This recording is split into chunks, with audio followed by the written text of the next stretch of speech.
طور به نظر می رسد خویش و تبار پرزیدنت سابق قزاقستان نورسلطان نظربایف پای ام از منصب‌های کلیدی در این کشور محروم گشته ایستادند.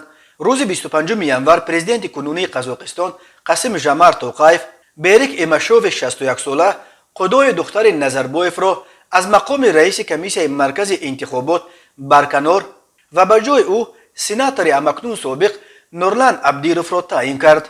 بیریک ایماشوف از سال 2016 روبری کمیسیون مرکزی انتخاباتی را در دست داشت. او از اعضای سابقه‌دار حکومت نظربایف بوده قبلا چندین سال وزیر عدلیه، معاون رئیس دستگاه پرزیدنت، مشاور پرزیدنت، کاتب شورای امنیت و وکیل سنات بود.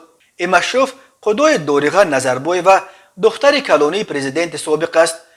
نورعلی علیف پسر کلانی دریغا با عایده دختر بیریک ایماشوف ازدواج کرده است. زمان انتخابات پارلمانی سال 2021 کمیسیون مرکزی انتخابات با نشر یک اظهارات ویژه گفته بود در روبری این نهاد کار کردن ایماشوف در شرایطی که خدایش دوریغا نظربایف و نامزد به وکیل پارلمان است هیچ مخالفت به قانون ندارد. ایماشوف در حال ترک مقام کرد که به باوری ناظران امور در قزاقستان بین طرفداران پرزیدنت های قبلی و کنونی نظربایف و توقایف مبارزه شدیدی برای تقسیم قدرت جریان دارد. این مبارزه ها بخصوص بعد اعتراض های خونین اول ماه ینور در قزاقستان که بیش از 200 کشته به جا گذاشت شدت گرفتند و آشکارتر شدند.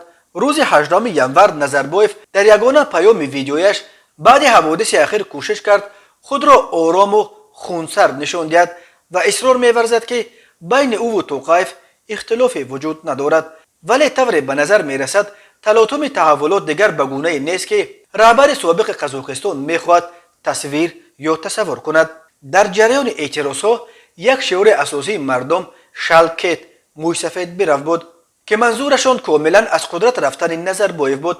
در آن روزها اعتراضگران حتی به گردن هیکل نظربایف در شهر تلد قرغان سیم بسته آن را از بیخ کندند. نورسلطان نظربایف که از سال 1989 بر قزاقستان رهبری میکرد ماه مارت سال 2019 رسما مقام پرزیدنتیش را به توقایف سپرد، ولی از پس پرده همچون پیشوای ملت رئیس شورای امنیت و رهبر حزب حاکم همچنان امور ریاست کشور را در دستان خود نگاه داشته توقایف را عملا به یک نوع پرزیدنت نمایشی تبدیل داده بود.